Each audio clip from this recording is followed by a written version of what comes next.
Welcome, everyone. Welcome to another episode of the Raheen Ashimi Show. Welcome to another episode of the Raheen Ashimi Show. We got a great broadcast lineup for you. Got a great broadcast lineup for you this afternoon. And what we're going to talk about, and we have some absolutely amazing people. We have some absolutely amazing people that's going to be with us today. And we're going to have a discussion about. We're going to have a discussion today about should a man ask a woman for money? Should a man ask a woman for money? And we got two outstanding young ladies that's with us already, and we got other people that's going to come as well. But right now, let me say good afternoon. I was about to say good morning. Good afternoon to Sherelle. Sherelle, how you doing today? I'm wonderful. How are you? I am doing well, doing well. I want to thank you for joining us. And we also have with us, we have Goddess with us. Goddess, are you there? Hi, how are you? Good deal, good deal. And what we're doing, we're going to have this conversation today, and I want to hear, ladies, I want to hear your input. We got a couple of other ladies that's actually going to call in, that's just going to join us, and we also have a couple of fellas that's going to come on and talk to us as well. But right now, Goddess, let me ask you the question: should a man ask a woman for money? What do you say to that? I really think that as I was growing up, I could never have seen my father ask my mom for money Mm-hmm. because, again, a man is supposed to be the provider and the protector, and it follows it up in the Bible. Mm-hmm. Now, uh, I'm not saying that, hey, hon, he's handling everything. A woman should always compliment her man and Mm-hmm. have her man's back. Okay. So that's where I stand at on that. Uh, but so far as in going to just ask me for some money, no, Mm. not happening. Now, help me understand because I don't want people to, and we got a lot of people that's gonna be listening and tuning in today, so I don't want them to get the wrong idea. Is that, or can that be construed as a double standard? Because if the woman could ask the man for money when she's in a bad situation, why is it not? Why can't it be reciprocated? It can be reciprocated to a certain degree, but the reciprocation is you're the provider, Mm-hmm. and certain things is not should not ever be reciprocated. If Mm-hmm. that's the case, then I can wear the pants in the family too. So should I be submissive and have to do the reciprocation? Mm. That's See, where that question come out at. So see, that's the whoa, am I? whoa. So now I do feel like in the dating world here today, uh, that's the problem with a lot of women now. They take care of their men, so when they come across a real woman, it's hard for them to basically. It's hard for them to basically, for them to date a real woman Mm-hmm. because we're not getting ready to allow certain things. We're going to allow you to be a man, and then you get upset behind that. Mm-hmm. Now, you said something that was very interesting in that you said we will allow you to be a man. Does a woman have to allow her man to be a man, or is he naturally a man because of the fact that he was born a male? Um, let's say in 2020, just because you was born a male, just like everybody is not a daddy. Mm-hmm. Okay. Just be uh, because there's a difference between a father and a daddy. Mm-hmm. So, yeah, everybody can father a child, but everybody can't be a daddy, and that's Mm-hmm. personally how I see that. Okay. Uh, just because you're considered a man, but you're not have a man backbone or a man background. There's a Mm-hmm. lot of men out here don't even know how to change the oil or the first thing about changing the oil. We were talking about that Mm-hmm.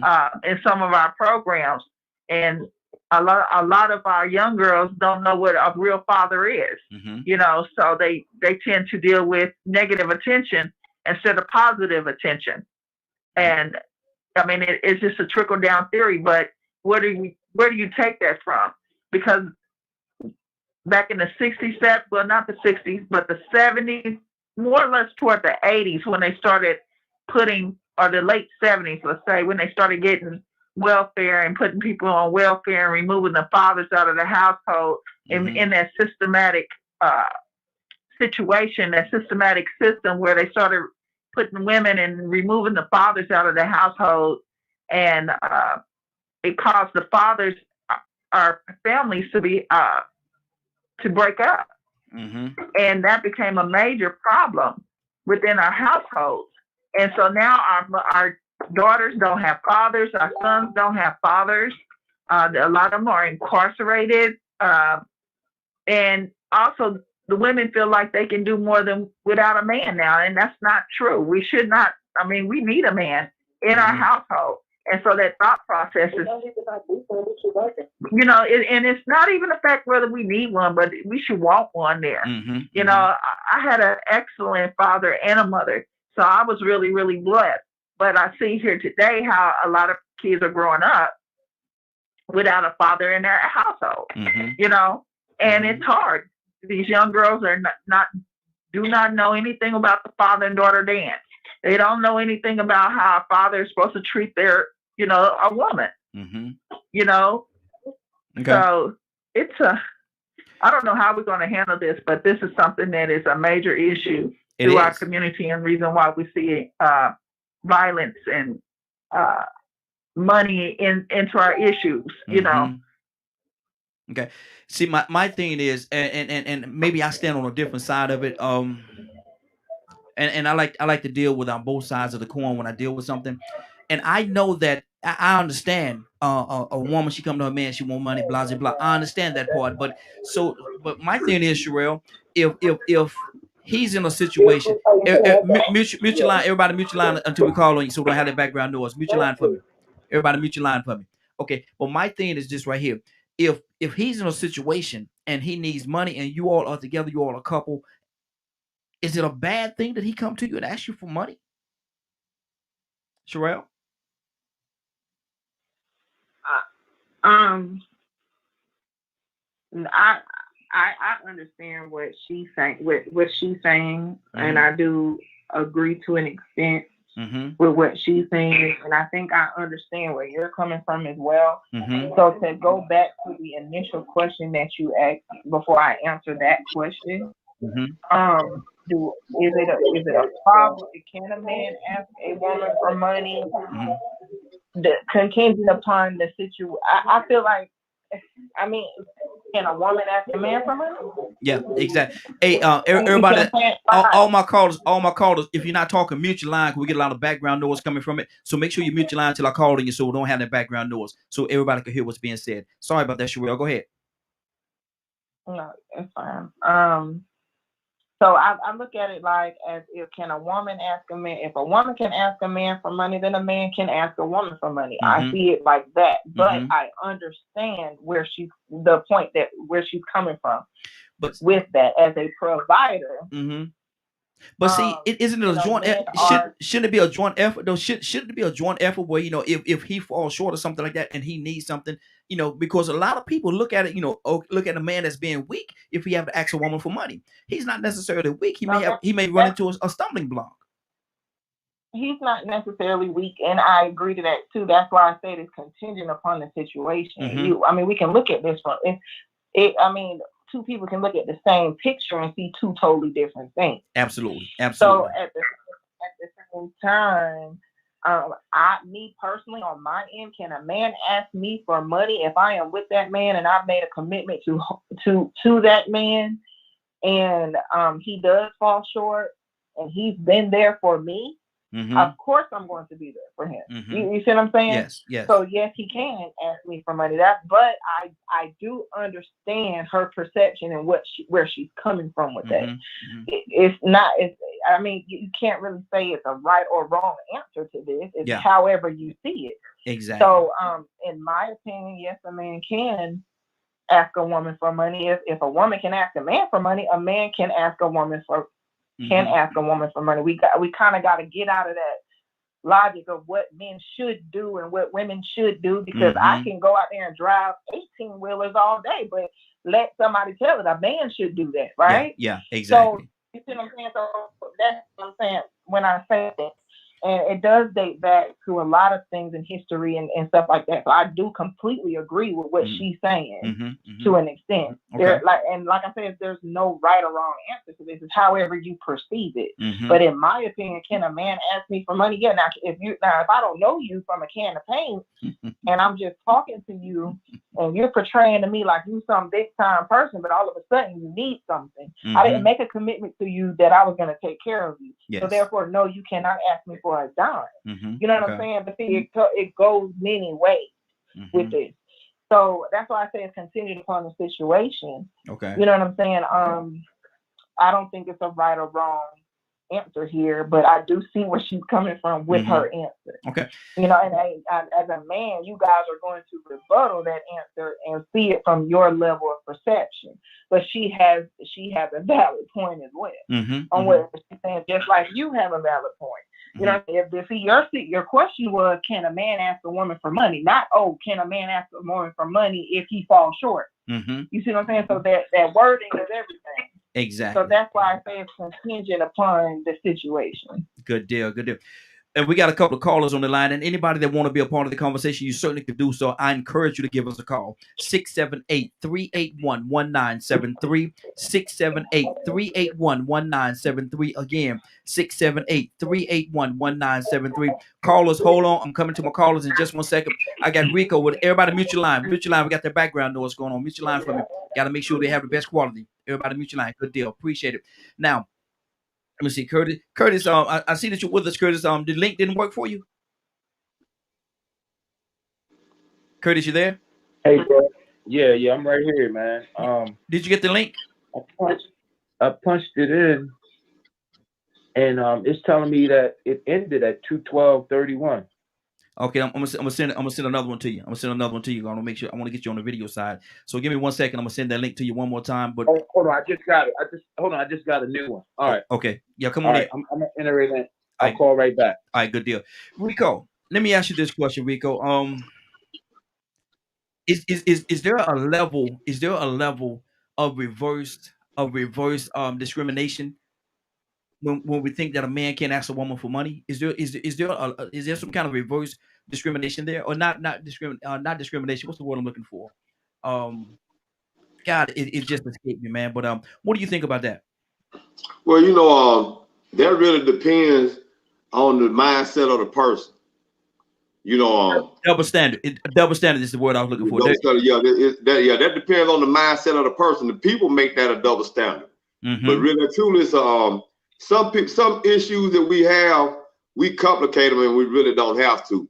So I'm gonna ask this question: If a man is sitting in the recliner and his woman walks in the house and he say, "Baby, go in there and fix me something to drink," but ain't nothing wrong with him, he's being lazy. He's just taking advantage of her. But if he broke his leg or sprained his ankle and he said, "Baby, I'm thirsty. Can you fix me something to drink?" He needed it at that time. You get what I'm saying? Yeah. So if you can't look at that same perspective when it comes to money, then somewhere you don't put money too high up on a pedestal. Somewhere you making money mean more. I have a different type of set of standards than concern for your significant other. Some things you gonna do for your significant other just because you're supposed to do it. But you ain't gonna be a fool. You ain't gonna be a sugar mama. You don't want to just he want to go out and smoke crack every day and want a case of beer, want to go to strip club, want to make it rain. Baby, give me some money. You ain't gonna do that. But if he might be a little short on an investment in a business, you his significant other. If you got it, cool. You get what I'm saying? So you really, sometimes people dig too deep. They make it too complicated, and it doesn't have to be that complicated. All you have to do is just look at the reason behind why he's asking for the money. Now, if you saying to yourself, well, you know what? I know you really need this money for that down payment. I know you really need this money, and I know what situation you just came from, but you know what? That's your fault. I ain't letting you borrow this money. I ain't letting you have this money. Then you know what? They ain't for you, depending on what you wanted it for. You get what I'm saying? If you got some men let's look at this situation. Well, a man might be behind on child support. He need to get his license back. She said she likes this man. She loves this man because he got a lot of potential. Now he making a little money, but he ain't making enough money to get this job that might be just the job to get him over the top. And he got to take this opportunity now. But he need about $5,000 to pay his child support to get it caught up. She got it. He ain't got it. If she don't give him that money and she really love him and he knows she knows it's supposed to help him get ahead, she ain't for him. I don't care what excuse she used. She could justify it all day long. It ain't for me to take care of no man. I ain't gonna take care of no grown a man. He should have messed up and had all these baby. He should have, would have, could have. He should have did this and that. But if you love me and you with me and you my significant other, now you see this opportunity coming and you know where I am, but at the same time, you know where I can be and where I'm headed. If you ain't got my back and you trying to stick to your guidelines and your beliefs, you ain't for me. You money driven. And I can't, and so true enough, she gonna say he can't ask me for no money. Wow. We got a quite a few callers on the line. Curtis, we're gonna come to you in just 1 second as well. We got quite a few callers on the line. Callers, what's your name and where you calling from? Someone that hasn't spoken already. Kay Murray, Kansas City, Missouri. Okay, what's your name? I'm sorry. Kay Murray. Hey, Kay Murray, how you doing? Oh, I'm blessed, and you all? Blessed as well. Good to have you. Definitely good to have you. We're asking the question, should a man ask a woman for money? Should a man ask a woman for money? Kay, what do you say to that? I have to say that I was raised in an old school home, and my dad didn't ask my mom for money. My mom was a helpmate, and she went and got a job because she was bored at home. But her money was her money. My dad went to my mom when he was short because he wanted to buy a car. And he was like, well, I ain't going to pay the bills this week because I'm going to go buy me a car. And no, Ralph, here, you can have this money. And he said, well, I'm going to give it right back to you on payday. Payday, he gave it right back to her plus fund because he never asked her for any money. I've never heard my dad ask my mama for any money. I have been married and I've been in a relationship for 14 years that just ended. And the guy has never asked me for any money. The only time he asked me for some money was once, I think, and when he came home, he gave it right back to me. I've never had a guy to ask me for money, like never. Okay. And I'm just old school. I don't know. Okay, well, Kay, let me ask you this. It's a helpmate thing. Exactly. Let me ask you this, Kay. Now, had one of your male friends, had they asked you for some money, would you look at them differently? No, I'm not gonna look at him different. If he asks me, he obviously needs it, and I'm not gonna look for him to give it back to me because we're supposed to be a couple, and what's his is his, and what's mine is mine. And so you had to have needed that money. Yeah. And who knows where I might end up 3 or 4 months down the road, and I might need double that amount back. So I don't have a problem with it, but I have just never been asked to. I just never been there. I'm 58 years old. I got you, and that's good. And I just haven't never been there. And see what I'm hearing, and mutual everybody on the phone line, mutual line, because we got a lot of background noise. Want to make sure we have the best quality going forward, so we don't have that background noise. Let me go to Curtis. Curtis, what do you say to that? Everybody on the phone, mutual line. If you're on the telephone, mutual line for me. Good deal. Curtis, what do you say to that? Curtis, should a man ask a woman for money? What do you say to that? Me personally, man, I think as a man, if you asking, then you really need it. Yeah. I think the machismo and the way the society has governed men and women in separate situations, society has created the double standard. And we as people have bought into the double standard. But as a man, I'm not comfortable asking anybody for no money. Yeah. Period. That's one of the things that how you don't know how, for example, family members may feel about you, and then you find out how they really feel about you later on through somebody else. I'll tell you something that happened to me. One of my aunties was sitting around a group. One of my aunties by marriage was sitting around my auntie and my uncles by blood.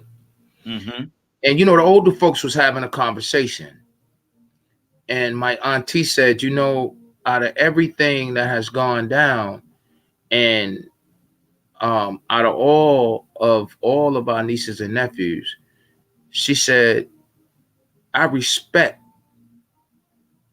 the heck out of Kurt. So my auntie about marriage said, well, what's going on? What's going on? Is Kurt all right? Blah, blah, blah. She said, no. She said, because Kurt ain't never asked me for nothing. And everything he got it on his own, good, bad, or indifferent. So, I mean, to hear her acknowledge that, it got back to me. And to hear her acknowledge that, it let me know that even down to my old school upbringing, that, you know what, as a man, if I have to ask you for something, that means I really, really need it. Yeah. You see what I'm saying? But if I don't need it, if I can get it on my own, I'm going to get it on my own. But however, there is a problem in American culture and society that has this notion that a man is mandated to give his money to a woman. So you got to deal with the double standard, because if it's mandated that I got to give you my money, if I was to be childish, I would say, well, what is the mandate on you? What do you have to give me in exchange? I mean, if I was to go with capitalism, right? If I was to go with the modern way that economics is set up in America, and I'm mandated to give you my money, then what are you mandated to give me in return?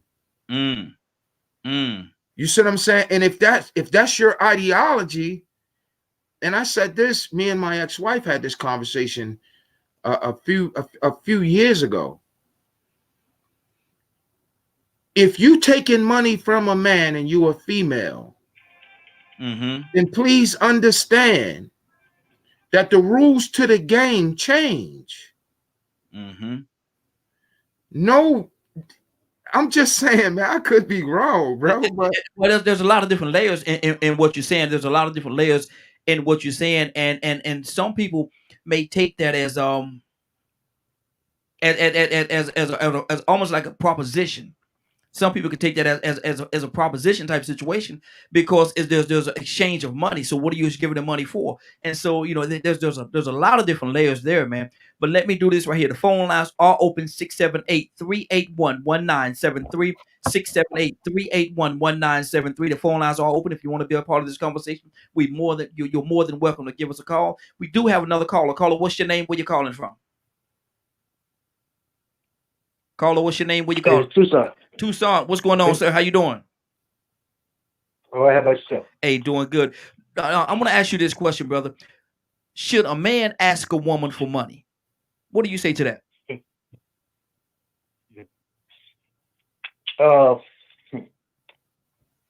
The question gonna be, if I do ask, the next question that I'm gonna hear is, when you gonna pay me back? Now, do you get that? Do you get that? If a woman asks a man for money, okay, there you go. The response is, thank you. Wow. And so why is that? We got some ladies on here. I'm gonna ask them that question. I'm asking that very question, because that's in some situations that's true. In some situations that's true. So let me do this. Let me go to Sherelle. Sherelle, what do you say to that? If and what Toussaint said is, if he asks a woman for money, okay, when you gonna give it back to me? But if the roles are reversed, they don't necessarily expecting to pay that money back. Sherelle, what do you say to that? I mean, if the roles were reversed, then yes. I mean, I would hope that she paid the money back. You know what I'm saying? Or I mean, this is like I said, this is a topic that can go many ways. Yes. As a man, you wouldn't feel comfortable asking a woman for money. Why? Because society made it that way. Yes. You see what I'm saying? At the end of the day, society made it that way. If you fall short and you need the money, there's a big difference in asking a woman for money and falling short and needing the money. If the roles were reversed, it's still the same. It's just the roles are reversed. It's nothing different. It's just the roles are reversed. This is what I mean when I say we have to kind of get out of that what a man should and shouldn't do. Because if a man needs something and you're a female, you're the only person that he can come to, guess who he's gonna ask? A woman. But that's okay, right? And then if everybody says no until they really need something, and then it's, well, why didn't you tell me you need it? It can go many ways. You see what I'm saying? Yeah. So I mean, if the roles were reversed, I guess because I'm the type of person who, if I did need money from a man, which I can say let's say my children's father, for example. You know what I'm saying? If I needed something, which I have in the past, needed money that had nothing to do with the kids. You see what I'm saying? So I paid that money back. So if the roles were reversed, Sherelle is going to pay that money back. Okay. I can't say that for all women. So when I'm speaking, I have to speak for me. I cannot speak for the vast majority because I don't know what they're going to do. So I have to speak for me. But will Sherelle pay that money back? Yes, it's happened before. I'm not ashamed to say it. It was once upon a time where I needed money that had nothing to do with my kids, and I asked a man for the money. But me being the person I am, when I got back on my feet, I paid that money back plus more. Okay. You see what I'm saying? But that's the person I am. As if a man asks me for money, it is going to be, when am I going to get it back? If I need that money, if I'm going out on a limb for you and I know I might need that money back, yes, I'm going to ask you when am I going to get it back? Or I'm going to let you know, hey, I might need that money back before the 10th. Yeah. You think you can do that? You know what I'm saying? If not, let me know when you can do that. That is my verbal contract with you at that point. You see what I'm saying? So then we can go from there. See, I operate a little different. A verbal contract with me, you break it, I'm coming for you. That's me. You see what I'm saying? So other than that, if I say no, don't worry about it, then I expect you not to worry about it. Or if you say no, don't worry about it, I expect him not to worry about it. That's my verbal contract. But see, I move a little different. So okay. And see, and that's the understanding that you all have. That's the understanding that you have when you actually, before the exchange of money happened. That's a understanding. I need my money back at this particular time. Now, can you give it back? And if they say yes, that they can, and they don't, now we have an issue. Let me go to Ricky. Good afternoon, sir. How you doing, Ricky? Hey, man, you know it's Saturday, man.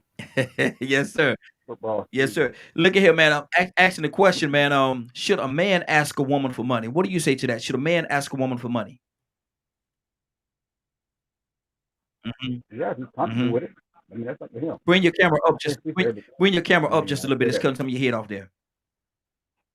There you go. Okay.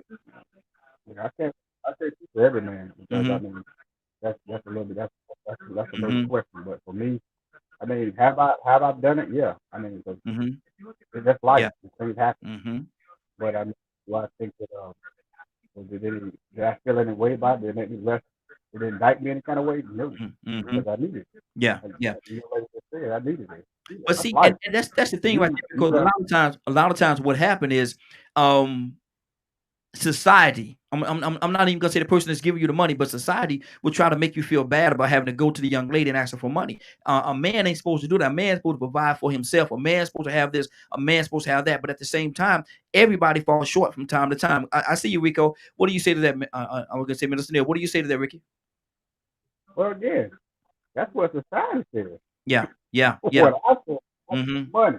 So that trumps society. I mean, I get all that. I mean, that's really good. But I mean, my whole thing is that if I need it, I mean, I got some real dear friends of mine that are female that if I call them, I mean, when I got sick, they be like, hey, you need anything? You want me to teach you something? I mean, and you know, I was down for a minute. Yeah, exactly. So it wasn't like I'm telling a lie. But the thing about it is that that's the relationship that I have with them. So society can't get that. So again, that's society. We ain't talking about society. You ask me. Exactly. If I needed, the life happens. That's happening. And just like the young lady just said, you know, sometimes life happens. Yeah. We got to get beyond that. That's life. You know, I didn't know when I woke up, I mean, God bless you with, I had the money, but I had to go buy 4 tires. Yeah. You understand what I'm saying? That's life. Yeah. That's just life. Like on, things I mean, we got to get out of that mind frame of thinking that life doesn't happen. That's just life. Yeah, exactly. Goddess, what do you say to that? What's on your heart right now?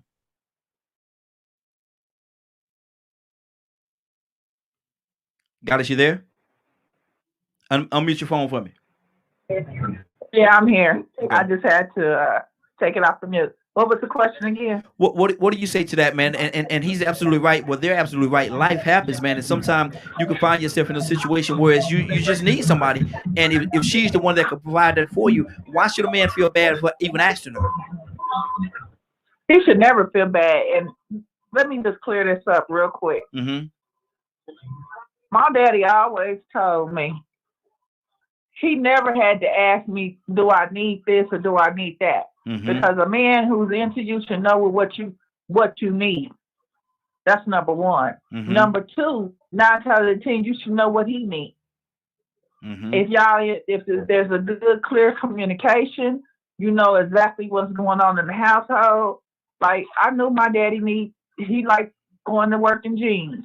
I know my daddy, when he didn't worn out some jeans, we're going to go buy him some new jeans. He never had to ask. We never had to ask my father what he needed. You know, and so it was certain things that if I knew my daddy need whatever, now I wouldn't buy him a fur coat. He didn't need a fur coat, but I wanted him to have one because he liked riding motorcycles, and they had a reversible leather at Saks Fifth Avenue. I will never forget. It was a reversible leather, mink on the inside, or you could reverse it and leather on the outside. So I know he liked riding motorcycles. I wanted my daddy to be warm. Put that mink on the inside and ride your motorcycle. Now, if you want to go out, you turn it and then wear the mink on the outside. But my daddy never had to ask me for anything either. Okay. Or my mom. But even my man, I'm just using that as my man. He ain't never my husband. I mean, I know what he needs. Okay. I can go. Hey, you know what, Raheen? I know if he needs some suits, I'm gonna go buy him some suits. You know what, Raheen? Raheen, that young lady. Mute your line for my goddess.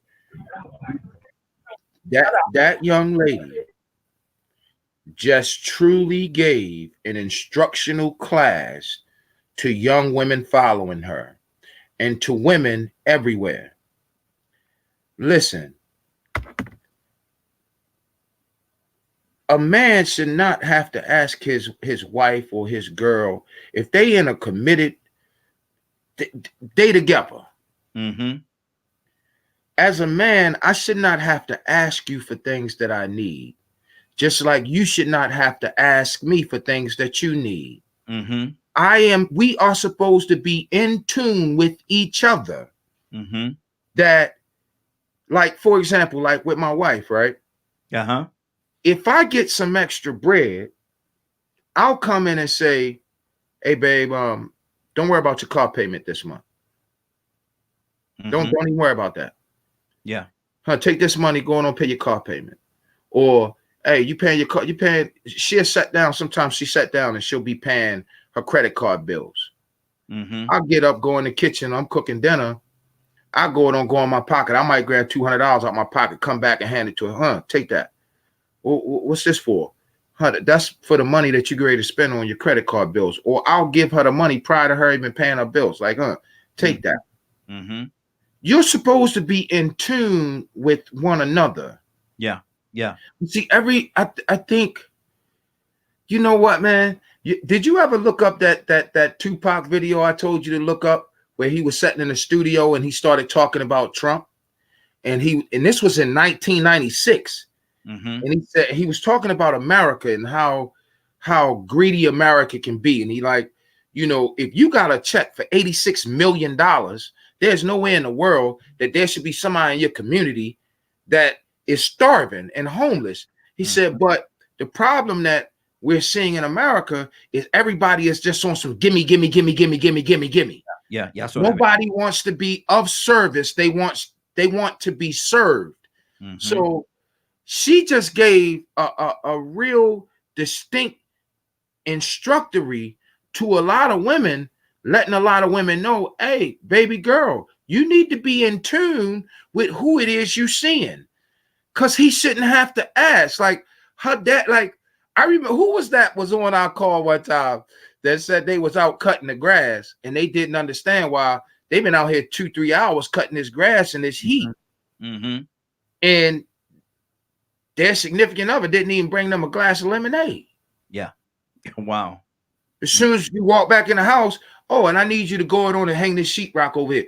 Hold on, I just got finished cutting grass for 2-3 hours. That's not to say that all women are like that. That's not what I'm saying. But what I'm saying is there comes a moment where forget what society says. Yeah. Because society will get you out of tune with the needs of your significant other. And once you get out of tune with the needs of your significant other, behaviorally, what will happen is what was like this will start to go like this. Exactly. Because now you not only misunderstood the initial need, but now you can't even understand the further need. You see what I'm saying? So I think she just planted a seed in a bunch of women as to not only how you can get your man, but how you can keep your man. Good deal. Let's go to Rico. Rico, what's on your heart, brother? That's really, this question, the tone of this question is really an indication of society and the mindset that we have of a dog-eat-dog world. You get yours and I get mine. It's the American way. Capitalism. A lot of people hate for me to bring that because they love money. They love finances. They want the money that I don't want, which it ain't that I don't want the money. It's just the fact that we have been brainwashing the well. We got to separate how we treat each other, feel about each other. It differentiates when money comes into play. It's a lot of the qualities that Sherelle brought up. Those are some of the human qualities that we supposed to have for each other out of observation and compassion anyway. We supposed to know when our brother, our sister, our next man is in need. We talk about the homeless people being in need. So now here it is, we even got to talk about it within a household between two people that have 9 times out of 10 been intimate with each other. Got to have a conversation about if it's okay if a man asks a woman for money.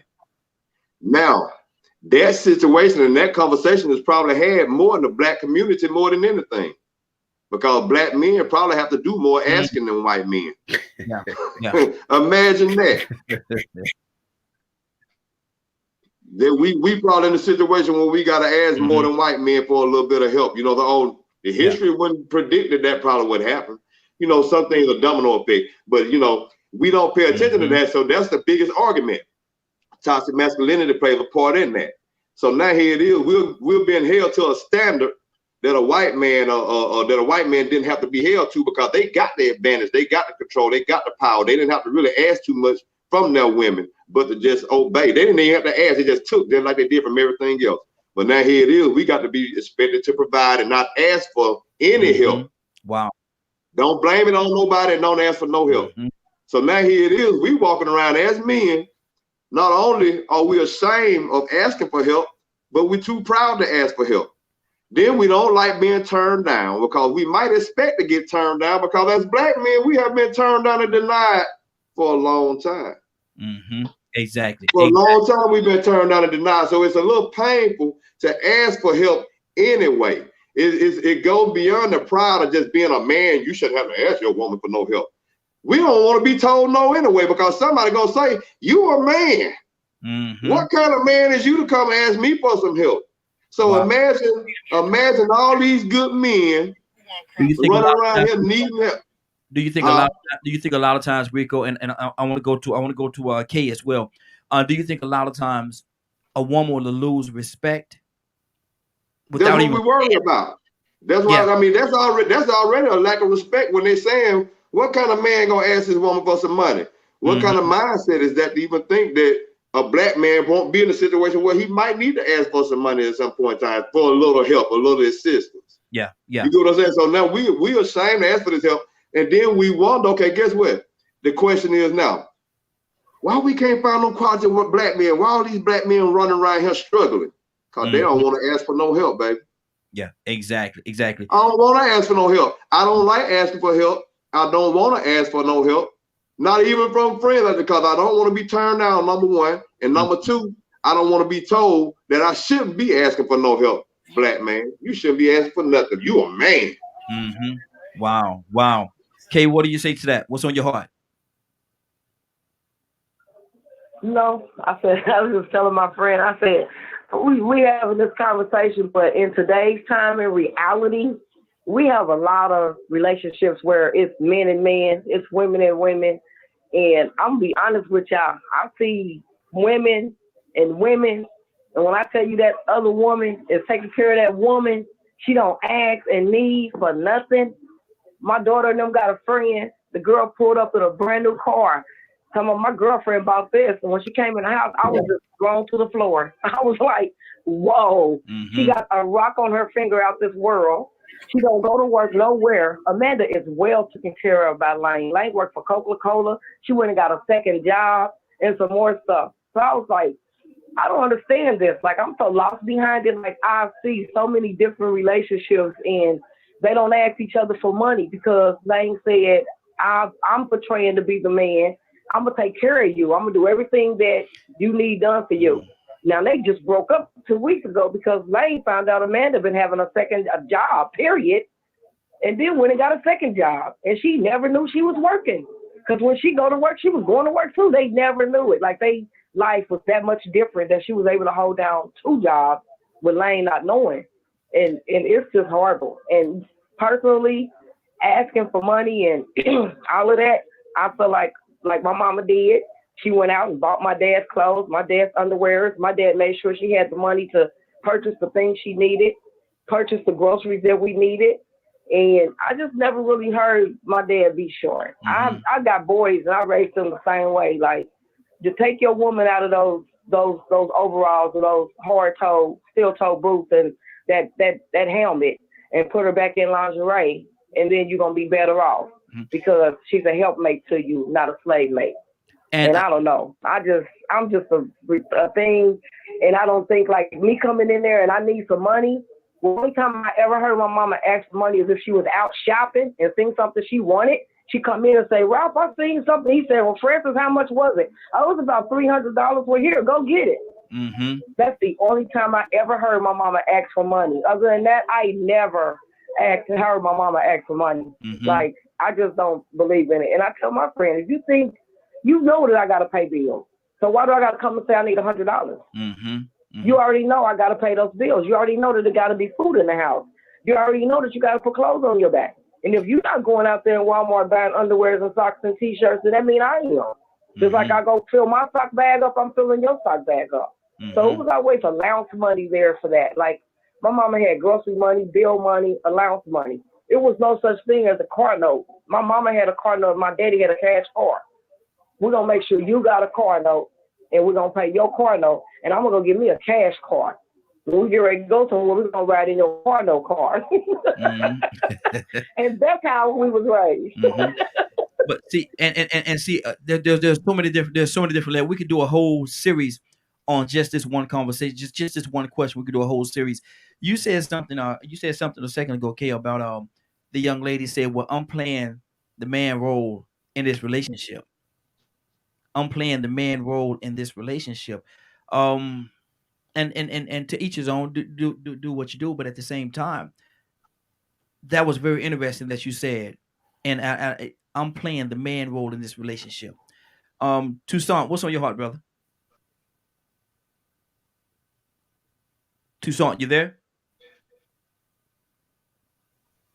I'm about to say it to you, Toussaint. I'm about to say it to you.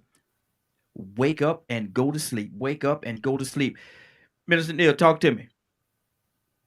Ricky, talk to me. Oh, What you need, bro? I'm just saying, what's on your heart, brother? Well, you something else.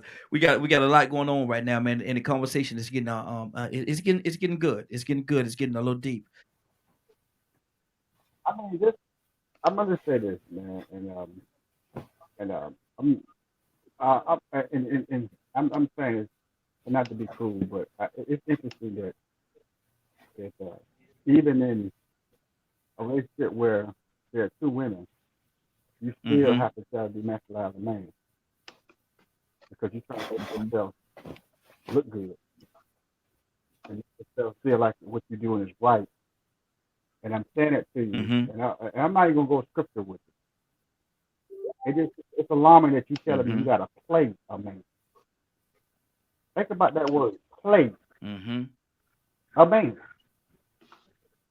Play a man. But you comfortable with it. You comfortable with saying out your mouth. Because you know why? You know in all honesty, that relationship you're in is not it's not what it is. If you gotta play something, that's gotta be you fake it. Period. You're not who you say you are. And I know people be like, "Oh no, it's not like that." Yes, it is like that. If you got to play anything, that means that you're not. And Kurt, as an actor, he play roles. Oh yeah, correct? Yeah, absolutely. Am I right, Kurt? As an actor, yeah, I have to become that. Right. Right. So you're not Kurt. You got roles. So again, you playing a man. That's interesting. And you're comfortable with it. Well, keep playing a man. You can't be a man, but go ahead and keep playing a man. Good deal. Good deal. Toussaint, you said you couldn't get to your mute button, brother. What's on your heart? Not in time. Not in time. Well, I was struggling for real. Look at it. So now, you should not be critical or judgmental or anything about that. The comment or the statement was made playing the man's role. What is that? So what is that? A provider? The one that takes care of, you say, the woman? Is that the mindset? If two women, whether I agree with it or not, I ain't going to make a comment about it, or together, one is playing the man role. Just that statement right there, it tells you how society is, whether they do it right or wrong. The provider supposedly is the man, but when the beauty of it is when two are together, they walk in unity, and when they help each other get where they need to go together, it's a whole different relationship. It works better. But here's what I posted. I'm saying it again. Where did that statement come from? When we hear it, what's yours is mine, and what's mine. Well, what's yours is ours, and what's mine is mine. And what's mine is mine, and what's yours is ours. And most of the time, the mindset when it's ours, it's the man's ours. Yeah. Because even if I say, okay, hey, babe, I need some money. I need some money. What the mindset of me is, I'm trying to get us somewhere. But when and I'm gonna get in trouble for this one. But when a lady or a woman asks a man for something, it says, "Oh, I'm just doing this. I need to just go buy some shoes, or do my hair. My nails need done. I'm a little short." And the thing about it is once you release that money, that's gone. It will never return. Yeah. Never to return. Let's go to let me go to Sherelle. Sherelle, what's on your heart right now? I mean, I agree with everybody, but I do agree. I do also understand that You know, how we were raised is totally different. Times have changed now. Mm-hmm. You know, so how we were raised is up to us to keep those standards and those principles going. But with the times being changed, even if I know what my man needs, rightfully so, I should definitely be there, and I should know that, okay, he might need $50, but I'm not gonna know he falls short until he falls short. You see what I'm saying? So I'm not gonna sit up here and know that. A lot of times men are not gonna, well, some men are not gonna tell you when they fall short. They're gonna fight through it. You know what I'm saying? And that's just nature. So if I don't know that he falls short, it's possible, it could happen. You know what I'm saying? If I don't know that he falls short, absolutely he can ask me if he needs anything. I still say yes. Yes, he can. A man can ask. If a woman can ask a man for money, I feel a man should be able to ask a woman for money.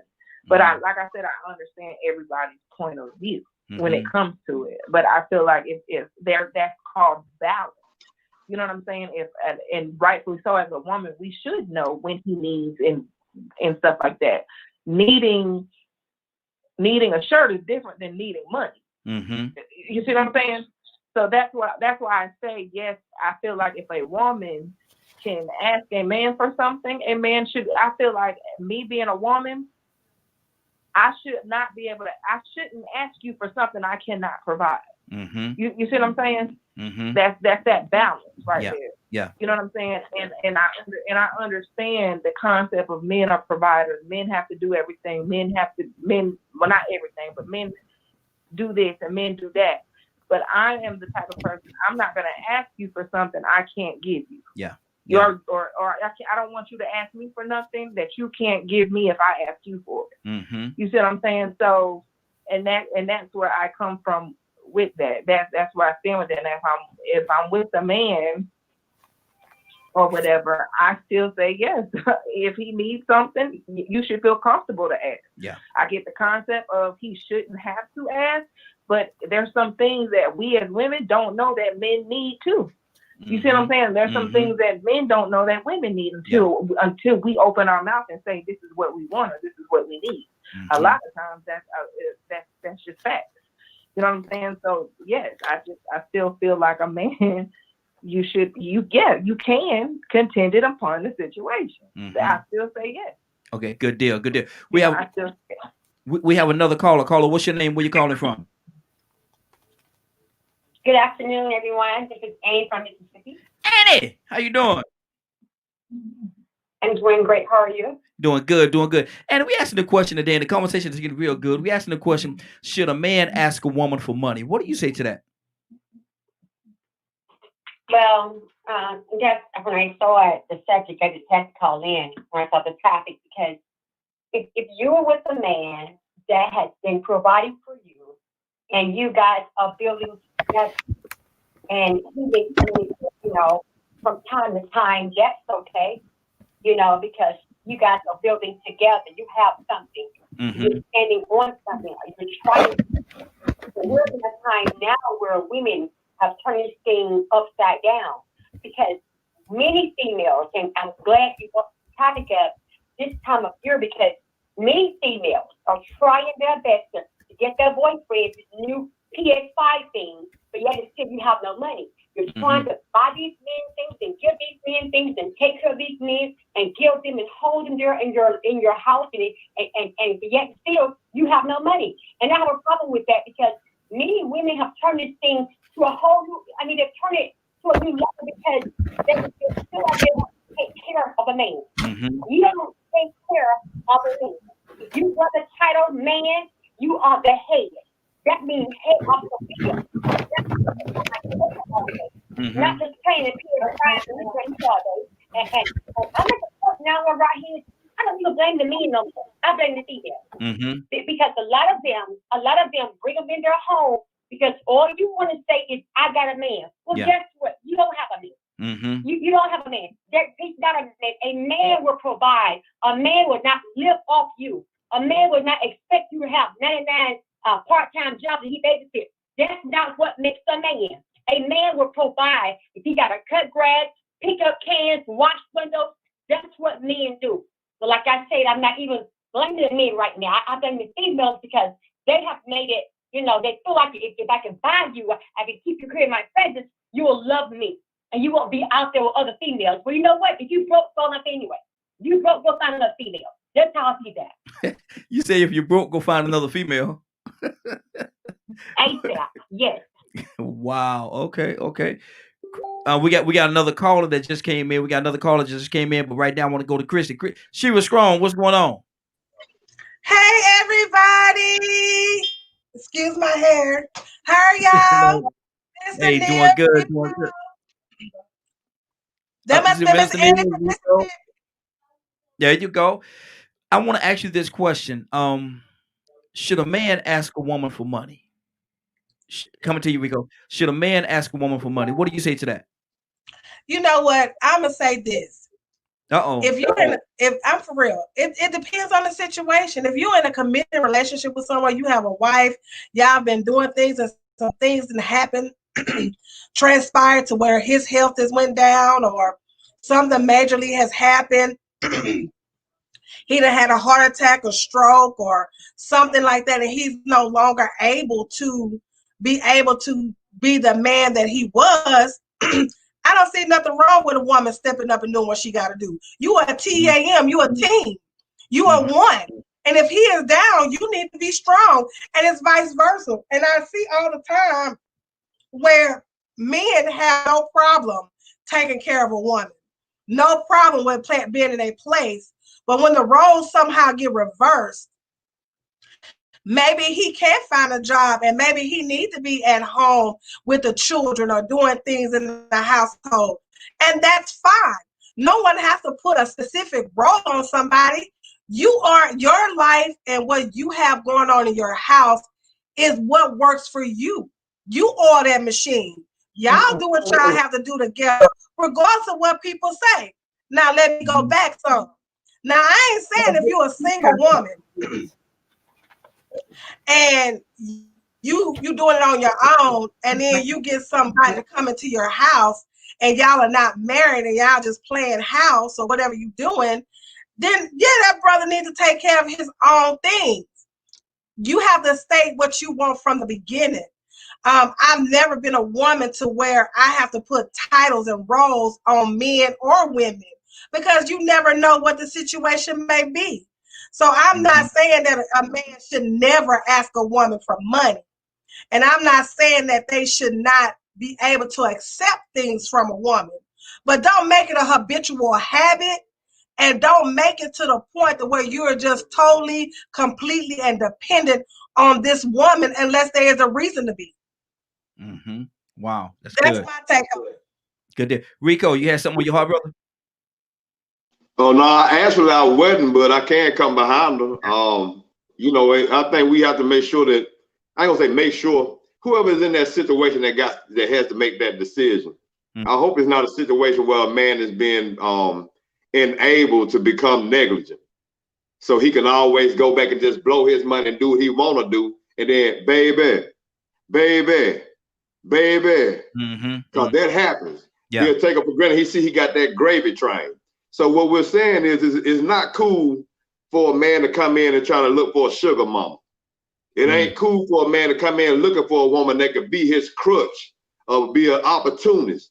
Like some women, that would be a male version of a gold digger to a certain extent. So no, that ain't cool either way, to have a man to come in and just want some woman that he knows that she's set, and whatever I need, she can help take care of it. She got my back. But if they on an even kill and they in it for the right reason, and yeah, he need a little help. Life hits you. Nobody, I mean, look, we've seen millionaires hit the floor. Sometimes they hit the floor with no fault of their own. Maybe it was because of a bad partner. A crooked partner took them and ran off with the money. Yeah. But now if his wife is some successful attorney, like say for instance, you or Michelle, and he's an Obama. Well, if Obama take a tumble, I'm pretty sure Michelle gonna have Obama back. Oh yeah. You get what I'm saying? Because she got those kind of standards and integrity about herself. But now, if Obama was just somebody now looking for a gravy train and found a good woman and gonna ride it till the wheels fall off, then no, you just can't be giving up money like that. Yeah, exactly. I got a question. I don't know if y'all hit this or not, but I have a question because I know females who sit here and say they want a sugar daddy, and it's a lot of them out here that looks for those type of men that they can pat on the head and get some money from, to pay their rent, or they may be doing it with the rent man so they don't have to pay rent. So you have, you know what I'm saying? To me, both ways are wrong. I don't think a woman should be living her life to have a sugar daddy or to be like, well, this man is going to take care of me all my life. I feel like women should not have that mentality because if you ask a woman, and you can try this, Raheen, I promise you can. You can ask 10 women, what do they want in a man? I bet you the number one thing is to provide and protect and to give me money to take care of my needs. Well, what you gonna do with your money? I'm gonna keep my money and spend it the way I want to spend it, and then I'm gonna have this man to take care of all my other stuff. So I feel like it's broken on both ways. Like as a woman, as an independent Black woman who can do for herself and don't need a man to do for her, just want looking for I'm not looking for a provider. You know what I'm saying? So in that instance, it has to be where as women, you can stand on your own and not have a man to make a decision for you. That's where controlling come in. Now you can't wear your hair a certain way because the one man that's paying for your hair to get done want it done this way. So I have an issue with both. That's good. That's good. Ricky, what do you say to that? Man, I don't know. I mean, again, I feel like this. If y'all in this together and y'all say y'all is one, I don't understand what the issue is. I really don't. I don't understand the issue. I mean, I've heard people make those jokes like, I want to, it's interesting that Sister said that because I've heard women say things like, oh, I want a daddy without the sugar. Meaning that they just want to, they go so far with this man as long as he continues to provide. I mean, you think about some of these songs out here right now. I mean, think about these songs right now that you have these young sisters and brothers out here listening to, and what they're perpetrating. I mean, we all know what it is. Yeah. They're selling themselves. I got the biggest this, or I'm doing this, and you got to give me this for that. What is it? The same thing. So I don't understand. How do we sit here and we're comfortable with one role, but we're not comfortable with the other role? See, that becomes condescending. And that's the thing about it. So that's why I said, why are we worried about what society says?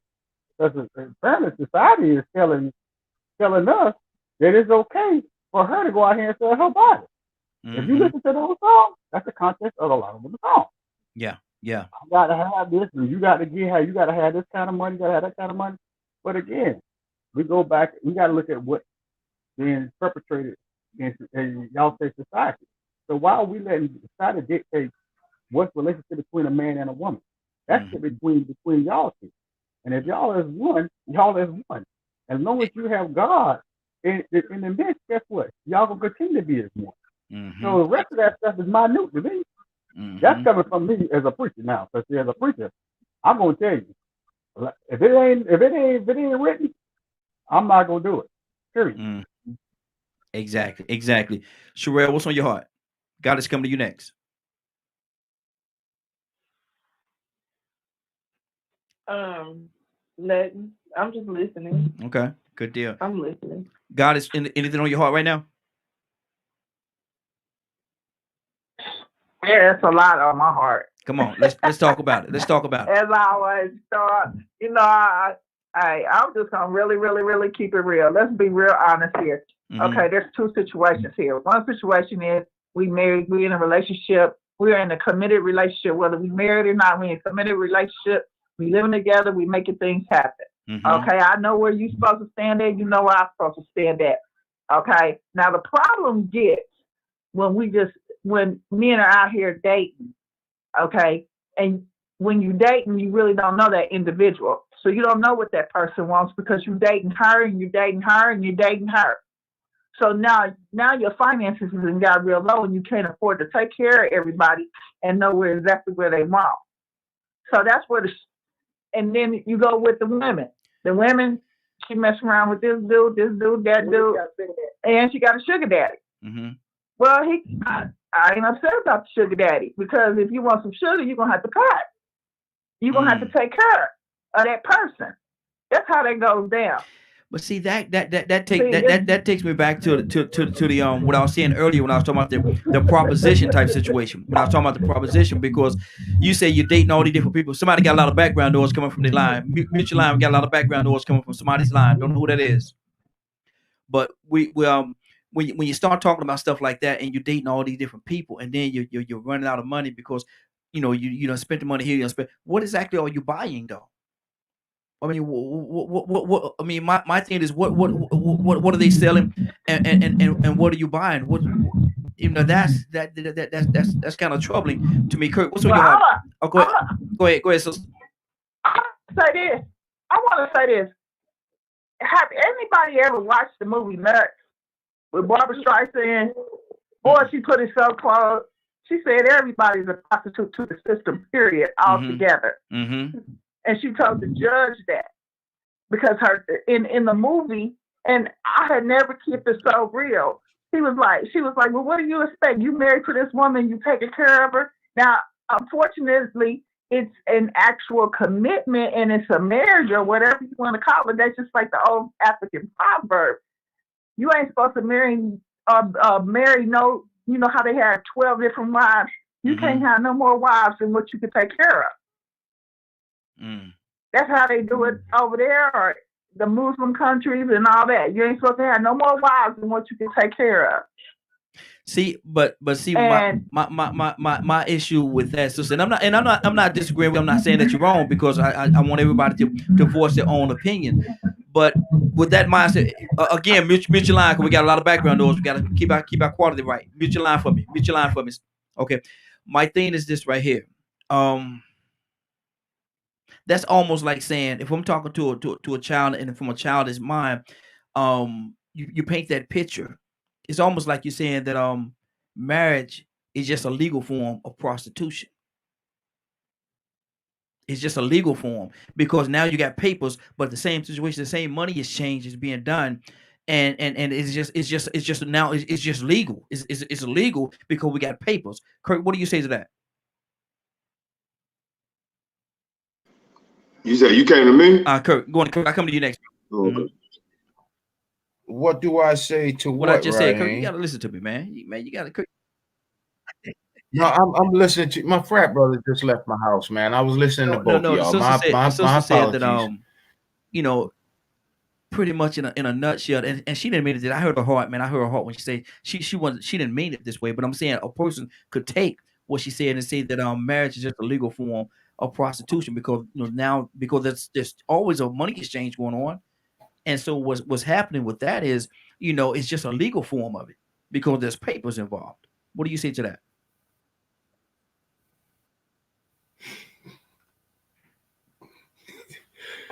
Oh Lord! Well, oh Lord! Be on standby, Minister Neil. Be on standby, brother. We might have to go into prayer. Be careful. Tread lightly. Yes, I gotta tread lightly and carry a big stick, sis. You for the infidel in mind, you could equate it like that. If your marriage is set on the wrong platform from the start. What do I mean? Well, one, if you did not marry in the spirit, right? Or if you did not, what's the word I'm looking for here? If your situation was all about a ceremony, if it was all about a show, then yeah, prostitutes got the show. Let's just keep it real. If your marriage had any form of God in it, then you must understand that money is the last thing that's at the forefront. Because what is at the forefront truly should be the coming together of two spirits to make one. The flashing of God's power and God's design to alter the design of two people to make it one destiny. If you didn't marry with those things at the forefront, then yeah, you are a glorified prostitute. Yes, you are. If you got married because dude had a six-figure, I can't even say the word we used to say back in the 80s, a six-figure, y'all can finish the rest. If you married him because that's what it was, then yeah, you should expect to be treated as such. If you married him because he had a good job, if you married him because he had notoriety, if you married him because he had a good package, if you married him because he had access to access to alter your life from what is normal, yeah, you should expect what comes with that. So if prostitution is a part of that, then you should expect that. Here's what I was told years ago before I ever got married, before I ever even thought about getting married. Baby, when you find your wife, if you find her in the projects and she can't live in the projects, then she ain't your wife. If you find her in the gutter and she can't live in the gutter with you, she ain't your wife. A husband and wife is a union made, designed, and laid out by God. Wherever I go, she go. Wherever she go, I go. And if that means we both in the gutter and we move up, then that's what we do. If we both filthy rich and we lose it all, have to go to the gutter, then that's what we do. But when you take the ideology of money and capital, you understand, and you put that before your marriage, you have just removed any semblance of God in your marriage. You have just removed any semblance of understanding in your marriage. You have just removed all the things that allow for the human race to exist and understand each other on a platform of being human beings, because you adulterated it with a dollar. All this. So what happens when he or she finds that person that ain't paying no attention to that money, that's paying attention to their spirit? What happens when they come across that person? Is it wrong for them to move? I'm just saying, is it wrong for them to say, look, I don't want this no more, I'm done? Yeah. Kick rocks. Is it wrong? That's a heck of a question, brother. Rico, what's on your heart? You know, we sit back and look at the divorce rate in marriages across the country, then you understand that a lot of people got married for the wrong reason. Now you go back and look at the divorce rate amongst Black families when it started after the industrial age and after benefits. And you start realizing that people put emphasis on the wrong reasons on why they chose their significant others. A lot of people chose people based on what they had and what they could do. And they start marrying child molesters and rapists and abusers and all kind of other people that they wasn't happy with in the end, because they looked at the bright lights and the flashy things that they could provide, material stuff, and capitalism, the potential that income can get me. Oh yeah, we all, I can imagine women in the 60s and 70s marrying men that could take them to Egypt or California, and they live in Atlanta. They could take them to see that and have the finer things. Imagine why dope boys got cool. Dope boys got cool. Pimps and dope boys went cool at one point in time. Women married them. Such quality men to marry and raise a family by. Such honor and integrity. You get what I'm saying? Yes, so our value system got flipped upside down. It's the American way. So we got to eat, you know what I'm saying, what we done cook. Yeah.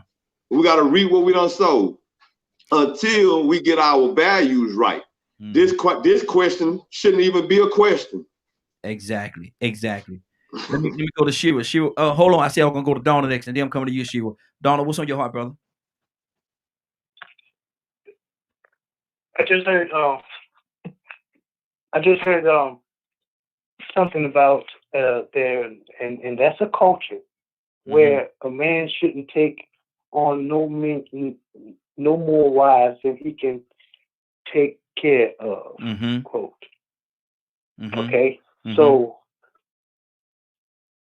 if a woman does that, then she's a whore. Wow. So let me throw this out here too. So why is it that a man, that a woman, some woman, I'm just saying, this is where I'm thinking right now. Okay. A woman is in need of something, and she goes to a man, and here's this man that overshadows her with things that beyond her wildest dreams. And why all of a sudden the next time he comes to her house, she's naked?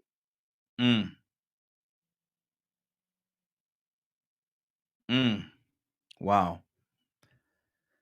How does that turn into a love just by giving a sexual relationship? Where's the love in that, huh? Shira?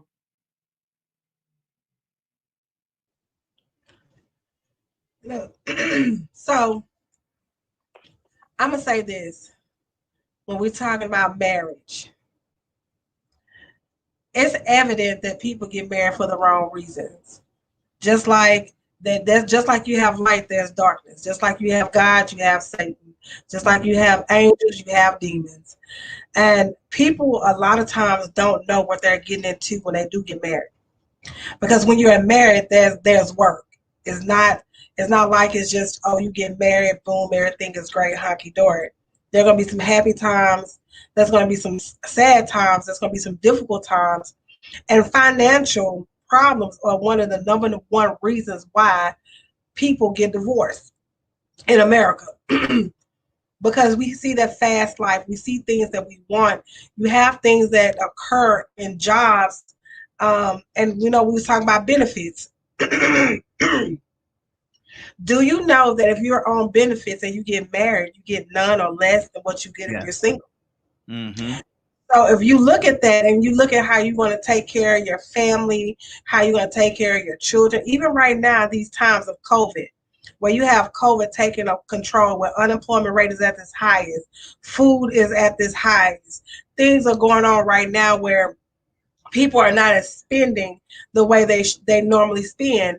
So then you want to ask about marriage, and you want to ask about, is it okay for a man to ask a woman, or a woman to ask her child? All that goes into the same effect. A lot of people that are not married, you have a lot of people that are single, or a lot of people that are married with things on the side. You have people that are committed relationships that have other women, and or women that have other men, and each man supplies a need for them. I feel like it's wrong to have all of that and to do all that extra stuff. That's not what God put us here. But when you ask a question about, is marriage just a glorified prostitution? Well, if you go back and look, if you go back back before the institution, the way we have it, the man was supposed to bring something to the father of the bride, or the person that wanted to marry, and whoever had the highest or the biggest animal, or the highest, that's who the daughter would be destined to go to and marry. So it's like a barter. Like, hey, you give me this here, then you can have my oldest daughter to marry. That sounded to me like that sounded to me kind of like the dad is pimping off his daughter to the highest bidder. Look at Leah and Rebecca. Look at the story of Leah and Rebecca. How he had to work for 7 years and he was wanting Rebecca, but the dad gave him Leah, and then he worked 7 years longer to get Rebecca. It was a barter system. Like, this is your reward for doing this thing. So yes, if you look at it, to me, you're right. Marriage is glorified prostitution at its best. It's a legal form. Now, I'm not, please don't get me wrong, I'm not demoting marriage or the beauty of marriage or the fact that marriage is a great thing to go into. What I'm telling you is, don't go in it thinking that it's going to be this great, wild, exciting, thing. It's work. And it's things that you have to do as a man and woman. And there's going to be good times. There's going to be times when y'all are financially stable. Everything's going to go great. You're going to love, he's going to be the provider that you thought he'd always going to be. But it may flip side to where something happens. Mm-hmm. Because life comes at us all. Man, woman, children. And I'm going to ask a question. The thing about it is this. Is it okay for a woman or a man to ask their children for money when their children have work? Or I'm talking about teenage kids that have their jobs, like they get their first job at Pizza Hut or McDonald's, and they're working. Is it right for the parent, a single mom or a single dad, to take their money to buy the things? I'll answer that for you, Christian. And I'm gonna tell you what we did. My wife and I did in our house. So when our daughters got their first job, we told we set them at the table, and we say, look here, these are all our bills right here. These are all our bills. Which one you want? Which bill you want? And that's gonna be your bill. Because the reason we didn't need the money, we didn't need it, but it was just what it was. It taught them responsibility. Okay, this is your bill, and we always gave them the something like the water bill or the little light bill. Ain't gonna take a lot for them to pay it, but we gave them the responsibility of that bill. Okay, when you get paid, put your money aside. Put it in just you get paid 2 or 3 to 4 times a week, whether it's weekly, bi-weekly, or whatever. But you need to put the money, because we come to you. This is your bill here. Here it is. Make sure it get paid. Get the money to your mama. Your mama gonna pay the bill. All your other money, you do what you want to do with it. But this is your bill right here, because I think that taught them a sense of responsibility. Where I'm not gonna just go out there, make my money, blow my money, and not have anything to say or do with it. Let me go to Kay. Kay, what's on your heart? I think that's a real good idea, and I did that with my kids as well. Mm-hmm. And now you got cell phone bills, and back then they had pagers. Yeah. And so once they got their job, then that's your bill now. Mm-hmm. I don't got to pay your pager bill no more. You have to pay it. Mm-hmm. Even when they get grown and they come back home, they already know. Well, if we go back home to mama, we know we're going to have a bill to pay. She don't need us to pay it, but just to make sure we don't take our money and throw our money away. And you be better off keeping your own place. Because if you move here, you got rules to come along with staying with me. Because this ain't your house. Mm-hmm. And just because you help me pay a bill or I give you a bill, this ain't your house. Exactly. You can't do what you want to do and come when you want to come and do all that. Because if that's the case, you need to keep your contract of deed paid up and stay on your own, because that's the whole reason of getting on your own. So then you can clean when you want to, you can lay around when you want to, you can have company when you want to, you can wake up at 2 in the morning and do what you want to do when you want to. I have a grown son staying with me right now because him and his wife can't get along. Mama, it's 4 o'clock in the morning. Well, son, that's what I do. You in the wrong household. Yeah. This is my house. Yeah, exactly. So you better get your life back in order, because now you back on my turf.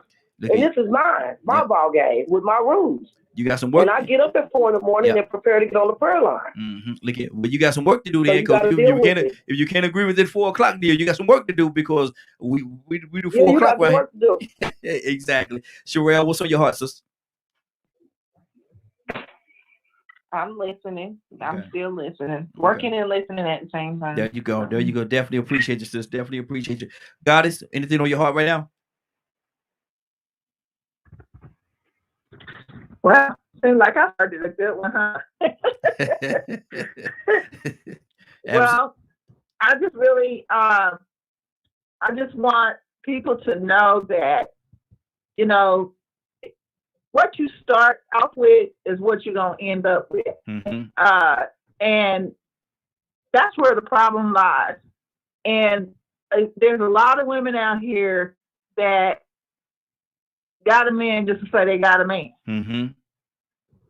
Not one that is not really one that is true to them, love them, but somebody that they can just say they got a man. Mm-hmm. They don't care whether he's sitting on the couch playing games all day long at 40 or 50 years old with his friends, dropping you off at work, taking your car all day. See, I got issues with that. And I guess I'm, God forbid my husband's gone and I'm a widow, but until I find that right man, I'm gonna be sitting up doing me by myself, taking care of me, spoiling me. Yeah. But I'm not gonna take care of a man, and until I find a man, and I'm not saying, and I'm talking about a strong black man because I am an alpha woman now. Okay. It's gonna be hard, and I'm gonna teach my daughter to make sure that I'm gonna make sure that everything is taken care of, and I want to make sure that she knows what a true man is about. Exactly. Listen, we said we was gonna be out. Go ahead, sister. And one thing is, while she's living with me, stop being a consumer. This is what we don't teach our children: is not to be a consumer. Learn how to invest in what you buy. Invest in the Nike. Stop being a consumer all the time. Exactly. Invest in. You want to do all these mail orders? Invest in what's the company that Amazon. Stop being a consumer. Yeah. Like I'm teaching her that right now. Good deal. Listen, we're gonna get out of here, man. It's been a great broadcast, man. We got to do a follow-up show because we got so many different things we got to talk about. I'm gonna go around. Shira, I want to come to you first. What would you like to say in your closing?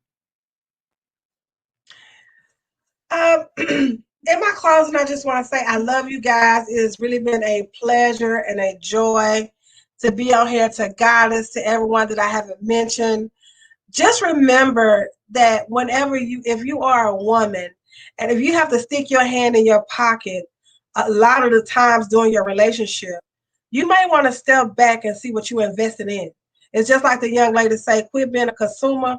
Well, when you have a person in your life, you shouldn't always be the one reaching in your pocket to pay for things either, if you're dating. So to all the single people that's out there dating, if you got someone on your couch playing video games and not putting anything into your life, to invest in you or your family or in your household or anything that you're doing, if they're not investing, then you need to see what you're investing your life into and make adjustments. Good deal. Let's go to Sherelle in your closing. In my closing, just live life the best way you know how. That's my closing. Live life, love, laugh, and live life the way you want to live your life, and don't harm anybody. Exactly. That's it. There you go. Kay, in your closing. I'll just say in my closing for everyone to just seek God first. And I guarantee you'll be okay. Exactly. God is in your closing. In my closing, I'm going to say that, again, seek God first. Okay. And when you're seeking God first, know who you are. And when you lay down with that man, remember, you laying down, it's a spirituality thing. And you all are working together on a spirituality thing. And when you lay down with him, you laying down who all he ever laid down with, and you laying down with all the spirits that you didn't lay down with.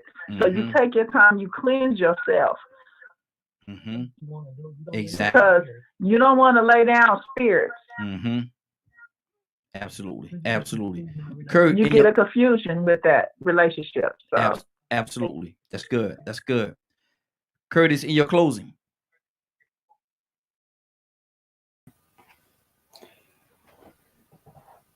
I think the the biggest thing I would say is that after hearing this conversation, I would hope that somebody caught the cue that your life cannot be based on material things.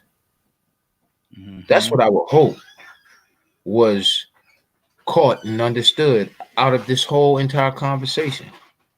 Is your life cannot be based on that. Your marriage cannot be based on that. Your livelihood cannot be based on that. Your job cannot be based on that. At this point in this world for which we live, in the situations and circumstances that we see go on from day to day, you better let love rule above all other things. Because in love, there is God. Because God is love. So good deal. If you take anything away from this conversation, that material foolishness is really, it's a has-been. It's no longer a need. So that's what I would hope people would take away from this conversation. I love y'all. I gotta go. Good to see you, sis. Good to see you, Rick. Good to see you, Neil. Raheen, I'm tired of looking at your shiny head, man. I'll talk to you later. Yeah, talk to you later, brother. Appreciate it. It ain't shining like it used to shine. Oh Lord, there she go. You don't woke some up. See, she was being so good. She was being so nice. Now, Rico, in your closing, sir. Hey man, Curtis, man, he stole the word from me, man. I'm about ready to fight now. You should have came to me first. I don't know what to say.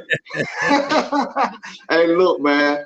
I hope that when people make decisions on who they want to make their significant others and who they're bringing around their children and the energy they're bringing around them, that they don't let material and superficial gains be their motivating factor. Let some honor and integrity and character be more of a determining factor with who you're going to let come in and affect your life, which could be but a long term. Exactly. Good deal. Ricky, in your closing.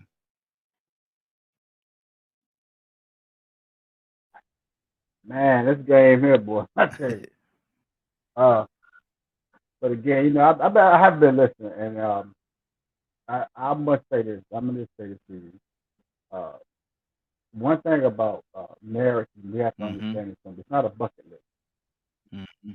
So we need to stop that. And I think sometimes what I'm hearing and what I have heard, that's why I've been really been quiet. I've really been listening. I have been listening. It sounds like it's a bucket list to a lot of people. And you have run into a lot of people who have been using maybe the bucket list, meaning that and I'm saying that because if there's no love, it's not going to work.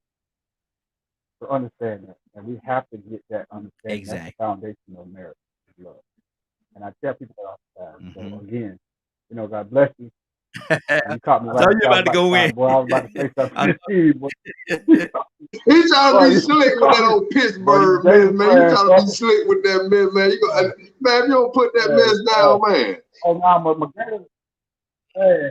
my Gators playing right now, man. You know what, boy? I was about to go in. I was about to. Exactly. And she was talking about get a Saints cup. Why I won't need a Saints cup when I got a Steeler cup? You see that right there? Why I need a Saints cup? K. Yeah. Hey, why you gonna we been there. Don't be coming off on them Saints. We playing Sunday. Y'all better watch. Lord, my K, are you there? Yes. K, I'm gonna put you on the spot. If you don't mind, will you pray us out? Oh, go right ahead. Pray us out, sis. Leave it on speaker. It is on speaker. Hello? Yes. Okay, sure. Y'all ready? Yes, whenever you're ready. All right. I'm ready. Father God, we come to you with bowed heads and humble hearts, Father God. Father God, we come to you with thanks. We thank you for this meeting, this conversation.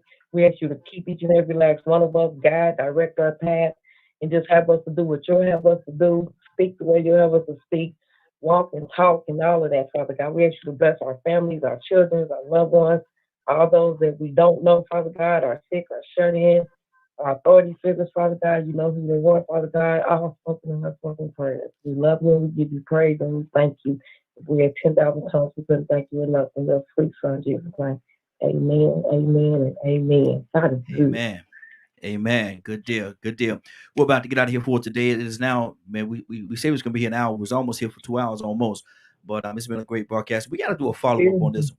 We got to do a follow-up on this one right here. Now, Kate, I want to let you know, Kate, we broadcast every day, Monday through Friday also from 7 o'clock in the morning until 10 on the morning glow.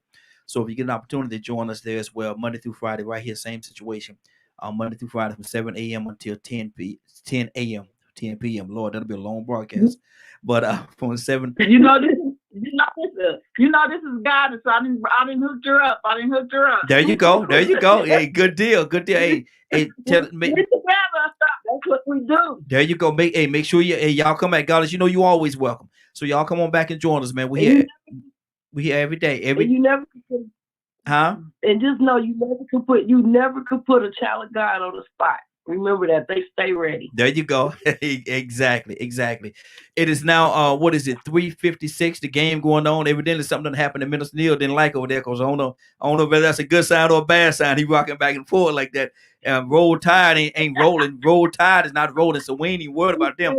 Yeah, man. Tell the truth, shame the devil. Ain't number one truth, and we like to tell it. That's what we do. But I will get all y'all a Pittsburgh Steelers cup. I will get y'all. Man, you just wait till they see King Henry, but we're gonna put an end to that Steelers mess you talking. That's why I put Roll Tide up there. You're gonna see a little bit of it when y'all see. Get to them playoffs. They're gonna get it now real safely. When you see them Titans, you got something for you. I said, let me see. Okay, go ahead. If I'm not mistaken, we beat Tennessee in Tennessee. I don't understand what we didn't face it.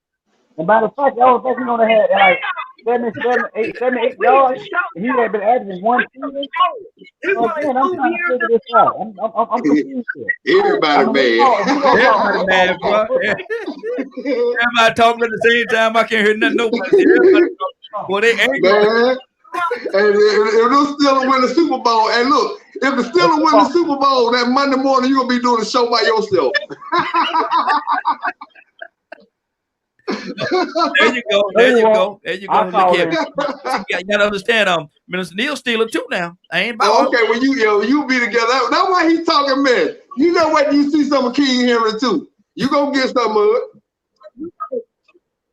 Luckily, that was the field goal kicker, but that's all right. Y'all got out of Dodge. It make it better for the next go round. And I think Kate come out Kansas City. I think she over there talking about Kansas City. I'm riding with her too. I'm gonna jump ship. If we all beat us, I'm riding with Kansas City too. Look at it. Go Chiefs, whoever. Look at that. You're gonna lose that cup. Look at it. Can y'all see that? That's a nice cup. That's a nice cup. Hey, listen, we're going to get out there for today. It's been great, man. I definitely appreciate y'all. And we're going to do a part 2, probably even next week, Saturday, we'll do a part 2 of this broadcast right here, because there's so much stuff that we didn't get a chance to cover today that I wanted to cover, man. It's so many different layers involved in this. But it is now, 3:58. You're about to exit the Raheen Ashimi show. But before you go, I want you to do me 2 favors, if you will. One, I want you to continue to pray for us, because we're certainly praying for each and every one of you. Number 2, why this is real simple. I want you to go out there, find somebody and give them a hug, because you never know. It could be the only hug that they get, or it could very well be their last. Love you, and ain't nothing you could do about it. Have a great day and a better tomorrow. And we shine some of this light on you from the Raheen Ashimi show. Take it out there into this wicked and cruel world that we live in, and let your light so shine. You all have a great day. And if you get an opportunity to go out there, give somebody some love. Just might get some love in return. Wouldn't that be a great thing? Have a great day, y'all.